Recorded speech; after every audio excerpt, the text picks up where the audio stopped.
양병원 가정의학과 차현진입니다. 오늘 제가 진료실에서 많이 듣는 질문들에 대해서 몇 가지만 정리를 해왔습니다. 먼저 첫 번째는 혈압입니다. 저는 오늘만 혈압이 높은데 이게 고혈압인가요? 라고 물어보시는 분들 굉장히 많은데요. 평소에는 혈압이 괜찮고 집에서도 제가 자주 재보고 동사무소나 헬스장에서도 한 번씩 재보고 가족들 병원 진료 보러 갈 때도 같이 한 번씩 재보는데 항상 혈압이 정상이었거든요. 근데 오늘 유난히 높습니다. 이런 경우에 저 고혈압인가요? 혈압약 먹어야 하나요? 라고 많이들 물어보십니다. 우선 고혈압의 정의부터 우리가 정리를 해봐야 할 것 같은데요. 혈압은 저희가 높을 때 140, 높은 혈압이 40 혹은 낮은 혈압이 90 이상일 때 저희가 고혈압으로 진단을 합니다. 정상 혈압은 높은 혈압이 120 이하 그리고 아래 낮은 혈압이 80 이하일 때 정상이라고 하고 그 고혈압과 정상 혈압 사이 단계는 고혈압 전 단계로 저희가 보고 있습니다. 혈압 중에 저희가 또 여러 가지 보는 것 중에 배기고혈압과 가명고혈압이 있습니다. 배기고혈압은 저희가 이제 진료실만 오시면 혈압이 높으신 분들을 통칭하는 것이고 정의는 진료실 혈압이 이상이고 가정혈압 혹은 주간 활동 혈압이 135에 85 미만인 경우, 즉 진료실에 오거나 병원에 왔을 때만 혈압이 높으신 경우를 배기고혈압이라고 부릅니다. 활동 혈압 모니터링을 시행한 환자 중 배기고혈압은 약 10%이고 진료실에서 고혈압 진단을 받은 환자 중 배기고혈압은 약 17% 정도로 파악되고 있습니다. 반대로 가명고혈압이란 것도 있는데요. 가명고혈압은 진료실 혈압은 정상, 즉 140에 90 이하인데 가정혈압 혹은 주간 활동 혈압은 고혈압인 경우를 말합니다. 그래서 활동 혈압 모니터링, 즉 일상생활 중에 혈압을 모니터링 했을 때 그 환자 중에 약 17.6% 가명고혈압으로 확인이 되고 고혈압 약물 치료 중인 환자의 약 10%, 진료실 혈압이 조절되는 환자의 0.1% 가면 효과에 의해 오인된 조절되지 않는 고혈압 환자로 예상이 되고 있습니다. 배기고혈압은 주로 여성, 비만도가 낮은 환자에서 흔하게 나타나고 가명고혈압은 고혈압 약의 사용 개수와 공복 혈당이 높을수록 가명고혈압의 가능성이 높습니다. 특히 배기고혈압은 병원에 오셔서 쟀을 때 높고 일상생활 중 괜찮으신 경우 우선 혈압을 지켜보는 경우도 있지만 나중에 시간이 오래될수록 고혈압을 진단받으실 가능성이 높다고 확인되어 있습니다. 고혈압의 진단, 치료, 예후, 평가에 있어서 가장 기본이 되는 것은 정확한 혈압 측정입니다. 그림 저희가 첨부해 놓은 것을 보시면 고혈압 선별검사는 우리나라에서 1세 이상 성인을 대상으로 2년마다 진료실에서 혈압 측정을 하도록 되어 있고 40 이상이거나 고혈압 가족력이 있거나 고혈압 전 단계이거나 비만이신 분들은 1년마다 진료실 혈압을 측정하도록 되어 있습니다. 또한 고혈압 진단되는 경우에는 진료실 혈압이 이상일 때 진료실 밖 혈압을 측정해서 가정혈압 혹은 활동혈압을 측정하거나 진료실 혈압을 반복적으로 측정해서 고혈압을 진단하도록 합니다. 즉, 한 번만 혈압이 높게 측정되었다고 고혈압으로 진단하지 않고 여러 번 혈압이 높은 경우 고혈압으로 진단하게 되어 있습니다. 고혈압이 진단이 되는 경우에는 추가적으로 기본적으로 심전도 그리고 소변검사 그리고 여러 가지 혈액검사, 전해질도 포함되고 그리고 콩팥 기능 보는 검사나 요산 수치 등도 검사를 하게 되고 혈당 검사와 콜레스테롤 검사 그리고 갑상선 호르몬, 폐 엑스레이 등을 검사를 하게 되고 그 외에도 권장사항으로 심초음파, 경동맥 초음파 등의 추가 검사들을 권유하도록 되어 있습니다. 저희 혈압을 측정하고 병력을 듣고 신체 검사, 기본 검사를 통해서 혈압이 140에 90 이상이거나 가명 고혈압이 의심이 되는 경우라면 가정혈압, 즉 집에서 혈압을 재거나 24시간 동안 활동 혈압을 측정을 하도록 하고 여기서도 혈압이 높은 경우는 심뇌혈관 위험도를 평가해서 혈압이 높은 경우에 생활요법 혹은 약물 치료를 시작하도록 합니다. 심혈관 위험도와 치료 방침에 대해서는 전 단계와 1기 고혈압, 2기 고혈압에 따라서 다른데 동반인자가 있는 것에 따라서 약물 치료를 시작하는 단계가 조금씩 다르게 제시되어 있습니다. 심뇌혈관 위험인자는 연령, 남성의 경우는 45세, 여성은 55세 이상, 그리고 조기 심뇌혈관 질환의 가족력, 흡연, 비만, 콜레스테롤이 높은 경우 당뇨병 전 단계 혹은 당뇨병 등이 있겠고 그 외에 무증상, 장기 손상은 뇌나 망막, 특히 눈 검사의 경우에는 고혈압 약을 드시는 분들에게도 1, 2년에 한 번 정도씩은 안과 진료를 주기적으로 보시도록 말씀드립니다. 고혈압 망막증 확인이 필요하기 때문에 정기적으로 검사를 하시는 것이 중요합니다. 고혈압 치료의 목표 혈압입니다. 합병증이 없는 경우 그리고 합병증이 동반된 경우 모두 보시면 높은 혈압이 140 모두 다 아래로 제시되어 있고 이완기 혈압도 모두 90 이하로 조절하도록 되어 있습니다. 고위험도 당뇨병이 있는 경우나 고위험도 고혈압인 경우는 혈압을 조금 더 30에 80 이하로 조절을 하게 되어 있고 합병증 동반된 것 것도 알부민류나 당뇨 동반된 경우에는 130에 80 이하로 조금 더 조절을 하도록 되어 있습니다. 간혹 진료실에 오셔서 나는 나이가 많아서 이제 노인이라서 혈압을 꼭 140에 90 이하로 조절하지 않아도 된다고 들었다라고 하시는 분들이 굉장히 많은데, 앞에 이 사진에 보이는 것처럼 혈압은 높은 혈압이 40, 낮은 혈압 90 이상인 경우에는 혈압을 꼭 조절하는 것이 필요합니다. 그래서 혈압을 조절하는 방법으로는 소금 섭취 제한, 체중 감량, 절주, 운동, 식사 조절, 그리고 금연이 있겠습니다. 먼저 소금 섭취 제한으로는 소금 섭취 제한을 하는 경우 높은 혈압은 5 정도, 낮은 혈압은 2 정도 낮아지는 것으로 되어 있고, 하루 권장량이 소금 6g 이하입니다. 하지만 소금의 권장 섭취량이 한 티스푼, 즉 하루 6g 이하인데 비해 한국인의 하루 평균 소금 섭취량은 약 10g 정도로 많습니다. 특히 우리나라 사람들이 많이 먹는 김치, 찌개, 국, 젓갈, 라면, 마른 안주 등에는 소금이 많기 때문에 식이 조절을 해주시는 것이 매우 중요합니다. 두 번째로 체중 감량입니다. 체중을 빼는 경우 높은 혈압은 1 정도, 그리고 낮은 혈압은 0.9 정도 낮아지는 효과가 있습니다. 고혈압 환자가 표준 체중을 10 이상 초과하는 경우에 10g 정도의 체중을 감량하여도 뚜렷한 혈압 감소 효과를 얻을 수 있습니다. 최소 4kg에서 5kg 정도 감량을 시도해보고 이후 필요에 따라서 5kg 정도를 추가로 감량하도록 권고드리고 있습니다. 특히 우리나라 사람에게서는 체질량 지수 25 전후의 체중이 저체중 혹은 과체중에 비해 가장 사망률이 낮기 때문에 권장 체질량 지수는 25 정도를 권고하고 있습니다. 즉 우리가 일반적으로 보는 매우 마른 체형이나 정상 체형을 권고하기보다는 혈압을 조절하거나 이런 것을 위해서는 권장 체질량 지수 25 정도를 맞추시도록 권고드리고 있습니다. 다음은 절주입니다. 술을 줄이시는 경우 높은 혈압은 약 4 정도, 낮은 혈압은 약 2.5 정도 낮아지는 효과가 있습니다. 남성의 경우는 알코올량 기준 하루에서 30g 미만, 여성은 하루 10에서 20g 미만을 권고하고 있고, 특히 체중이 낮은 경우에는 알코올에 대한 감수성이 크기 때문에 이 양의 절반만 허용하고 있습니다. 하루 g의 에탄올은 맥주 1병, 그리고 와인 1잔, 정종 1잔, 위스키 2샷, 그리고 소주는 2-3잔 정도가 알코올이 30g 정도가 포함되어 있습니다. 다음은 운동입니다. 운동을 하게 되면 높은 혈압은 약 4.9, 낮은 혈압은 약 3.7 정도 혈압이 떨어지는 효과가 있고, 하루에 30분에서 50분 정도 일주일에 5일 이상을 하시도록 권고드리고 있습니다. 유산소 운동을 우선적으로 권고드리고 있고, 여기에 해당되는 유산소 운동으로는 속보, 조깅, 자전거 타기, 수영, 줄넘기, 에어로빅 등이 있고, 이외에도 근력 운동도 추가적으로 하시는 것을 권유드리는데, 근력 운동을 하시는 것은 혈압을 떨어뜨리고 대사적 요인을 호전시키고 근력을 강화하는 효과가 있기 때문에 같이 해주시는 것을 권고드리고 있습니다. 마지막 식사 조절입니다. 식사를 조절하시게 된 경우 높은 혈압은 11 정도, 낮은 혈압은 5 정도 낮아지는 효과가 있고, 채식 위주의 건강한 식습관을 권유드리고 있습니다. 채식주의자들은 육식을 주로 하는 사람들보다는 혈압이 낮고, 채식 위주로 식사를 유지하면 고혈압 환자의 혈압이 낮아지는 것으로 알려져 있습니다. 동물성 단백질 섭취가 없어진 것보다는 과일, 채소, 섬유질의 섭취 증가와 포화지방산 섭취의 감소에 의한 복합적인 효과 때문이라고 봅니다. 과일과 채소의 섭취만 늘린 군에서는 혈압이 높은 혈압은 3 정도, 낮은 혈압은 1 정도 감소한 데 반면에 지방의 섭취까지 줄인 군에서는 높은 혈압은 6, 낮은 혈압은 3 정도 감소하였고, 대시 다이어트를 하는 경우에 혈압이 높은 혈압은 11, 낮은 혈압은 6 정도 감소하는 효과를 얻을 수 있었기 때문에 식사 조절을 하는 것도 굉장히 고혈압을 조절하는 데 중요하겠습니다. 여러 번 고혈압을 진단하기 때문에 한 번만 높은 경우는 고혈압으로 진단하지 않고, 고혈압이 진단된다면 이후에는 생활습관 교정과 혈압약 복용이 필요합니다. 두 번째 질문입니다. 혈압약은 꼭 아침에 먹어야 하나요? 혈압약은 꼭 아침에 먹으라고 하던데 자꾸 까먹게 되어서 약을 잘 안 먹게 됩니다 라고 많이들 오십니다. 특히 혈압약을 이제 처방을 드리고 오셔서 이제 오실 때마다 혈압이 되는지 혈압을 재는데, 높게 나오신 분들께 항상 여쭤보면 자꾸 아침에 이제 출근 준비를 하느라 바빠서 자꾸 까먹고 안 먹게 된다라고 말씀하시는 분들이 많습니다. 그래서 아침에 먹어야 하는 게 정말 맞는지에 대해서 오늘 좀 준비를 해보았습니다.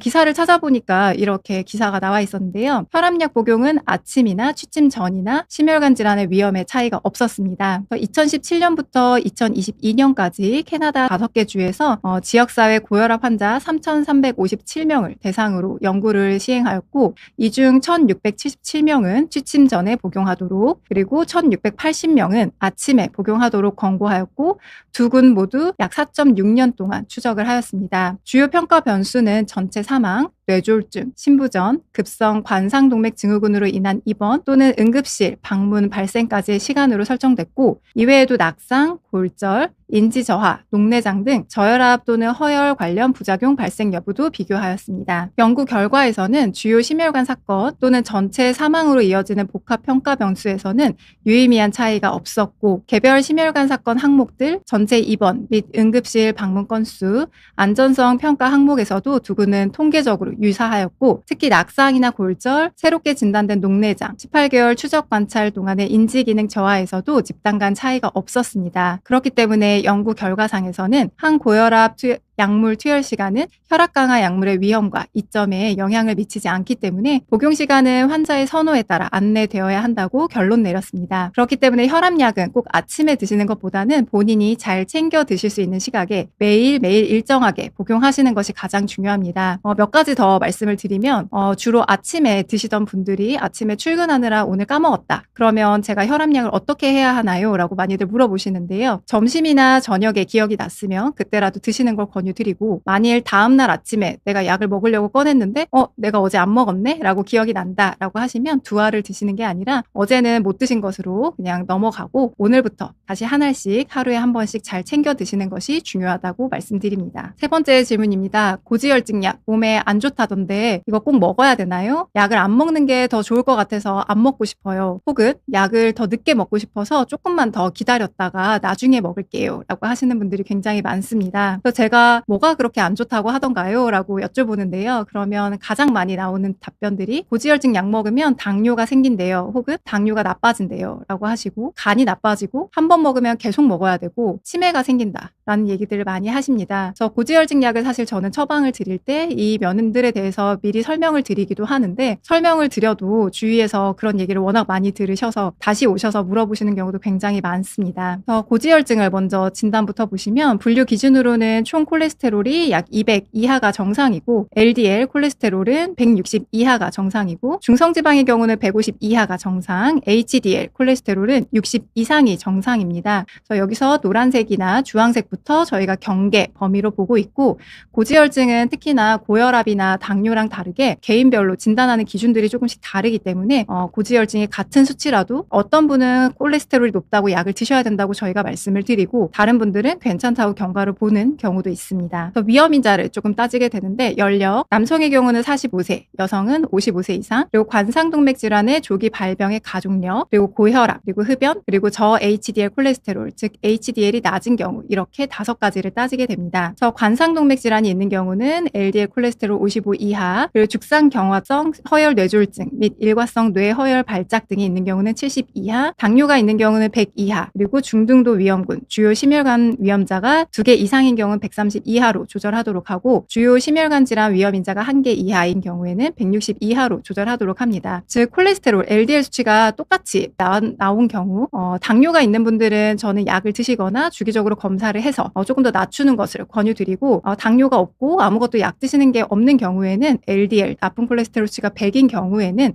경과를 보셔도 된다고 설명을 드리고 있습니다. 그래서 이렇게 콜레스테롤 수치가 똑같은 수치라도 개인마다 저희가 약을 드시도록 권고드리는 범위가 다르기 때문에 아마도 고지혈증은 조금 더 헷갈리고 일반인 분들께는 조금 더 혼란스러운 면이 있을 것 같습니다. 그래서 위험도와 LDL 콜레스테롤 농도에 따른 치료 기준인데요. 관상동맥 질환이 있는 경우에는 투약 시작이 55부터, 그리고 죽상경화성 허혈 뇌졸중 및 일과성 뇌허혈 발작은 70부터, 그리고 당뇨병은 100부터, 중등도 위험군, 즉 위험인자가 2개 이상인 경우에는 130부터, 저위험군, 위험인자가 없는 경우에는 160부터 저희가 투약을 시작하는 것을 권고드리고 있습니다. 이렇게 심뇌혈관 위험도 평가를 하고 고지혈증이 진단이 되면 스타틴이라는 고지혈증 약을 투여를 하게 되고, 목표 LDL에 도달하는 것이 목표이기 때문에 이 LDL에 도달이 한 경우에는 같은 약을 그대로 유지를 하고, 하지만 LDL 수치에 도달이 되지 않는 경우에는 스타틴 용량을 올리거나 다른 약제로 변경하거나 추가하는 것을 권고하고 있습니다. 고지혈증이 진단이 되면 식이 조절 어떻게 해야 될지도 저희가 같이 알아보겠습니다. 탄수화물은 적정 수준으로 섭취를 하도록 하고, 총 당류는 1일 섭취 에너지의 10%에서 20% 이내로 섭취합니다. 식이섬유는 1일 20 이상 섭취하도록 하고, 지방의 경우에는 1일 섭취 에너지의 30 이내 섭취하고, 포화지방산은 1일 섭취 에너지의 7 이내, 그리고 포화지방산을 단일 또는 다가 포화지방산 섭취로 대체하고, 트랜스지방은 최대한 적게 섭취하도록 하며, 고콜레스테롤 혈증인 경우에는 콜레스테롤 섭취량을 적게 하도록 합니다. 즉 적정 체중을 유지할 수 있는 수준의 에너지를 섭취하도록 합니다. 통곡물 및 잡곡류, 콩류, 채소류, 생선류가 풍부한 식사를 하도록 합니다. 그래서 곡류에 보면 통곡물 위주로 섭취하고 몇 끼 3분의 2에서 1회 분량을 섭취하도록 하며, 채소류는 채소를 몇 끼 2.5회 분량 섭취하도록, 류는 생선 주 2회에서 3회 섭취하고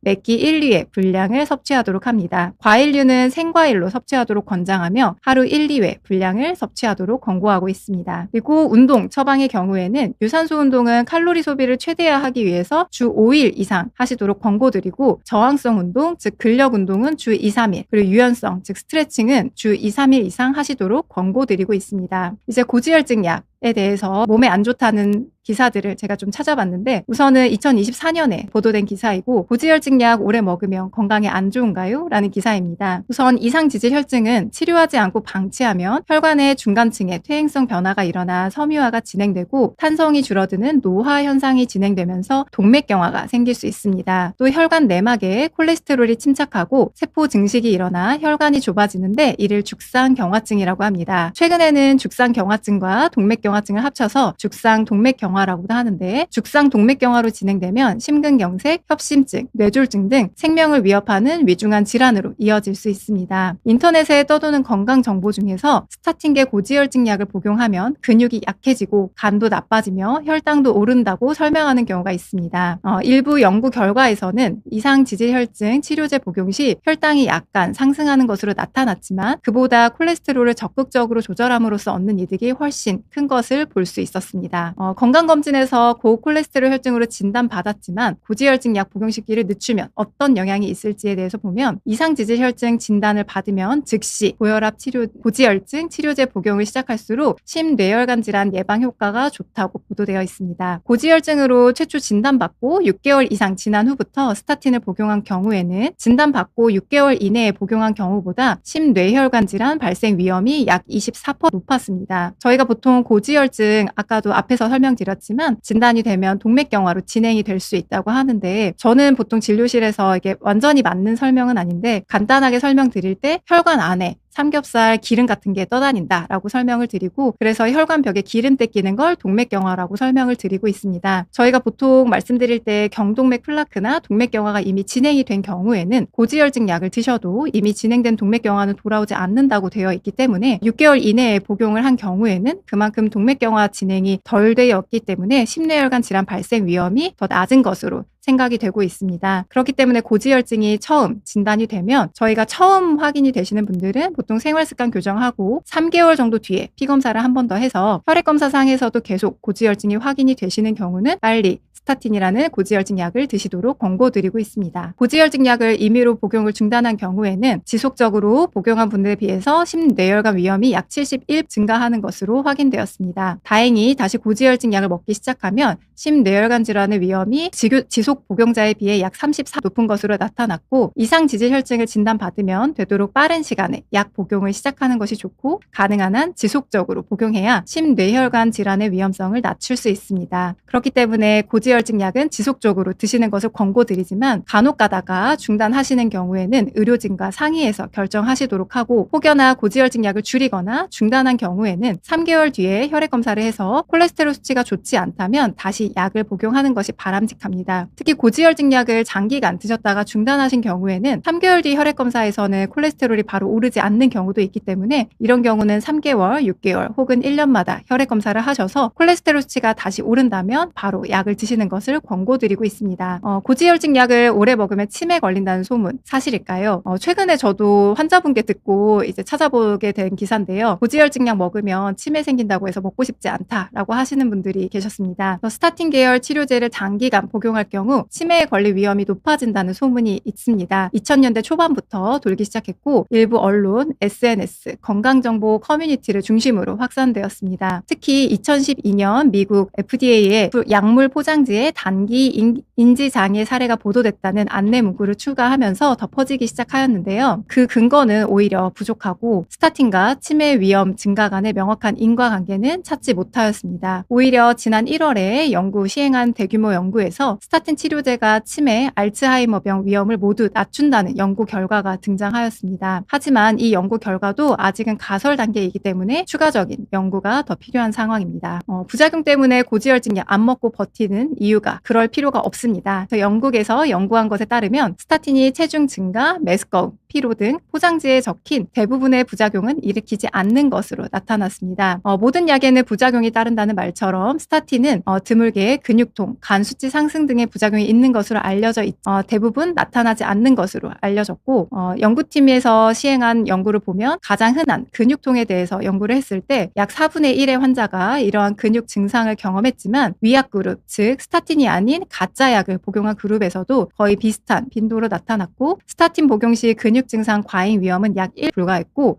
이는 주로 치료 첫 해에 발생하였습니다. 스타틴이 근육병이라는 심각한 근육질환을 유발할 수 있다는 것은 잘 알려져 있지만 연구팀에 따르면 매우 드물게 나타나고 스타틴 치료를 받은 사람 1만 명 중 1명에게 영향을 미치는 것으로 나타났습니다. 그 외에 당뇨병과의 연관성을 보면 혈당을 약간 올릴 수는 있지만 이미 혈당이 높은 환자에게서만 당뇨병 진단이 내려진다고 알려져 있고 그 외에 우울증, 인지기능 저하, 수면장애, 발기부전 등을 스타틴 제품 라벨에 기재된 부작용을 평가했지만 거의 모든 잠재적 부작용 위험을 증가시키지 않는다는 것을 확인하였습니다. 이에 확립된 주요 위험 요소는 근육 증상은 소수에게만 나타나고 보통 초기에 발생합니다. 진단 임계치에 근접한 사람들 사이에서 당뇨병 위험이 소폭 증가하는 것, 그리고 실제 간 질환으로 거의 이어지지 않는 경미한 간 효소 상승도 있습니다. 연구팀은 절대 위험은 적고 심혈관 보호 효과가 잠재적 피해보다 더 크다고 밝혔습니다. 그렇기 때문에 경미한 부작용은 스타틴을 복용하고 초기에 있을 수 있지만 그보다 이득이 훨씬 더 많은 약이기 때문에 정기적으로 복용하시는 것을 권고드리고 있습니다. 네 번째는 건강검진할 때 가장 많이들 물어보시는 것입니다. 초음파, CT, MRI 도대체 뭐가 좋은 검사인가요? 라고 많이들 물어보십니다. 친구가 CT를 꼭 찍어야 된다 그래서 저는 오늘 꼭 찍고 싶습니다 라고 오시는 분들도 계시고 폐 검사는 위험하다던데 초음파로 할 수는 없을까요? 라고 또 물어보시는 분도 계시고 MRI는 너무 비싸서 다른 검사로 하고 싶은데 대체할 수 있는 검사가 없나요? 라고도 많이 물어보십니다. 그래서 오늘은 초음파와 CT, MRI를 조금 정리하고 설명을 드리도록 하겠습니다. 우선 초음파 검사입니다. 초음파는 우리 귀에 들리지 않는 높은 주파수의 음파를 인체 표면에서 인체 내부로 보낸 후에 내부에서 반사되는 음파를 영상화시킨 것입니다. 음파 영상을 실시간으로 얻기 때문에 장기의 구조뿐 아니라 운동까지도 관찰이 가능하고 혈관 내부의 혈류도 측정이 가능합니다. 그래서 초음파 검사를 받아보신 분들은 모두 아시겠지만 이렇게 생긴 기계로 옆에 침대에 보통은 누워서 시행을 하게 되고 이렇게 영상학과 선생님이 보통은 직접 보시는 경우가 가장 많습니다. 초음파 검사의 장점으로는 비침습적인 검사이고 대부분 통증이 없습니다. 통증은 주로 저희가 초음파를 보면서 누르는 경우 그 누르는 정도의 통증이시고 그리고 넓은 범위에 적용할 수 있고 쉽게 사용할 수 있고 CT나 MRI 등에 비해서 비용이 저렴한 경우가 많고 인체에 해로운 방사선을 쓰지 않아 무해하기 때문에 여러 번의 반복 검사에도 위험하지 않습니다. 또한 일반 방사선 검사에서 보이지 않는 연부 조직의 영상을 깨끗이 볼 수 있고 특히 방사선을 사용하지 않기 때문에 임산부와 태아의 검사에서도 안전하다고 알려져 있고 실시간 영상을 보기 때문에 초음파는 조직 검사 등의 시술을 도와줄 수 있습니다. 위험성으로는 현재 밝혀져 있는 것은 없고 한계로는 공기가 차 있는 위장관 등은 검사하기가 힘들고 또한 몸 안 깊숙이 위치하고 있는 장기는 보기 어려운 경우가 있고 비만이 심한 경우에는 초음파가 지방층을 투과하지 못하기 때문에 영상을 얻기가 힘듭니다. 또한 뼈도 초음파가 투과하지 못하기 때문에 뼛속도 평가할 수 없습니다. 그렇기 때문에 이와 같은 장기들은 엑스레이나 MRI, 초음파보다 좀 더 유용한 검사가 되겠습니다. CT와 MRI, 엑스레이에 대해서 비교해 놓은 기사가 있어서 제가 이 기사로 조금 설명을 드리도록 하겠습니다. 기사에 첨부되어 있던 사진인데요. 이것은 엑스레이 촬영 사진. 보통 건강검진 하실 때 폐를 찍는 경우가 많기 때문에 이렇게 서서 팔을 뒤로 하고 찍게 되는 경우가 많고 CT는 이렇게 통 안에 들어가서 찍으시고 MRI도 통에 들어가는데 다른 점은 CT보다 MRI가 통이 더 작습니다. 엑스레이는 단순 방사선 촬영, CT는 컴퓨터 단층 촬영, MRI는 자기공명 영상 검사입니다. 엑스레이는 검사 시간이 짧고 골절 등의 진단 시에 사용이 가능하고 가장 단순한 검사입니다. 인체에 방사선을 투과해 나타나는 음영의 차이로 환자의 증상을 진단하고 검사 시에 특별하게 준비해야 할 사항은 없지만 금속 물질이 달려있는 장신구 등은 빼고 촬영을 진행합니다. CT는 X선을 이용해 몸의 가로 단면을 촬영하는 진단검사 기기입니다. 주로 폐나 간, 위, 뼈 등의 종양 또는 외상질환을 검사하는 데 사용하고